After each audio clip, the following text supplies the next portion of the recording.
Keywords घ्यायचे. काय घ्यायचे? कीवर्ड्स. कीवर्ड्स म्हणजे काय? एखादा विषय घ्यायचा आणि त्या विषयाशी रिलेटेड एखादा शब्द घ्यायचा, त्याच्याशी रिलेटेड शब्द आधी घ्यायचे आणि ते शब्द घेतल्यानंतर आपल्याला त्याच्यापासून वाक्य बनवायचे. काय करायचे?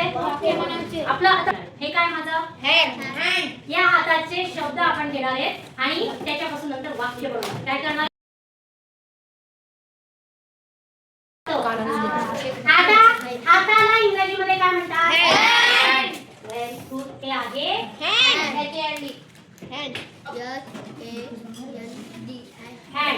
ओके. सगळ्यात पहिले हे काय रे? पाम. काय? बोट.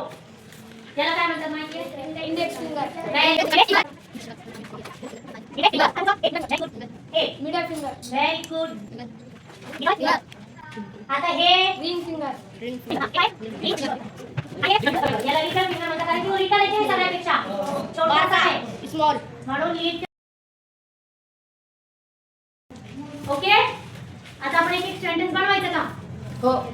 माझा हँड साठी एखाद्याने शब्द वाक्य सांगा. This is my hand. Very good. This is my hand. आमचं कोण करतं वाक्य?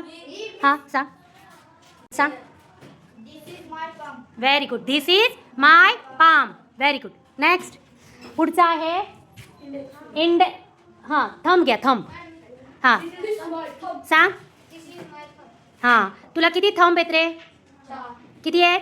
कुठे कुठे? 2 हाताला आणि 2 पायाला. Very good. टाळ्या वाजवायच्यासाठी. मग आपण असं पण लिहू शकतो. आय हॅव म्हणा.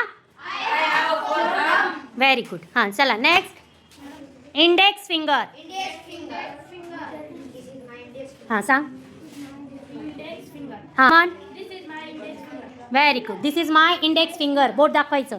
चला नेक्स्ट. पुढचं आहे हां मिडल फिंगर. चला व्हेरी गुड. हां दिस इज माय. हां पुढचं लिटिल फिंगर. हां very good. This is my little finger. आता तुम्ही सगळ्या वाक्यांमध्ये काय वापरलं? This is. काय वापरलं? म्हणजे आपण आपल्या जवळ असणाऱ्या एखाद्या वस्तू दाखवण्यासाठी आपण काय वापरतो? दिस वापरतो. काय वापरतो? दिस इज. म्हणजे आपल्या जवळ एखादी वस्तू आहे आणि एक वस्तू आहे. काय? Okay okay.